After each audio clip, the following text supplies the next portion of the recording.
धाराशिवच्या येडशी अभयारण्यामध्ये पशुपक्ष्यांचे पाण्याविना हाल झालेत।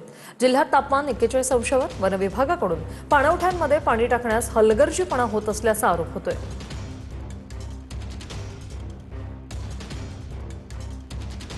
धाराशिवमध्ये येडशी अभयारण्यातली ही दृश्य आपण पाहतोय।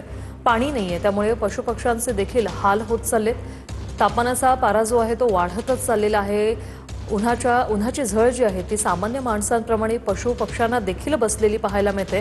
मात्र वनविभागाच्या हलगर्जीपणामुळे पाणवठ्यांमध्ये पाणी नसल्याचं दिसतंय।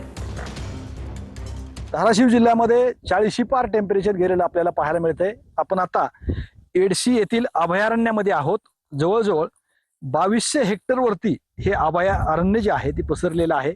या अभयारण्यामध्ये वेगवेगळ्या प्रकारचे प्राणी आहेत। मागे काही दिवसाखाली याच अभयारण्यामध्ये वाघाचं दर्शन झालं होतं आणि तो वाघ अद्यापही वन विभागाला सापडलेला नाहीये। मात्र हे प्राणी जे आहेत ह्या उन्हाच्या तीव्रतेमुळे त्यांचे सुद्धा हाल होताना दिसत आहेत। पाणी पिण्याची सोय वन विभागाकडून या ठिकाणी करण्यात आलेली आहे।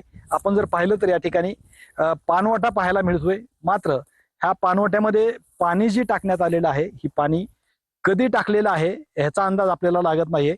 वरून आपण जर पाहिलं तर हे पाणी काल किंवा आज सकाळी टाकल्यासारखी आपल्याला परिस्थिती पाहायला मिळते। मात्र कडाक्याचं ऊन असल्यामुळे या अभयारण्यामध्ये काही लहानसहान प्राण्याचा पाण्याविना मृत्यू झाल्याच्या सुद्धा घटना घडलेल्या आहेत।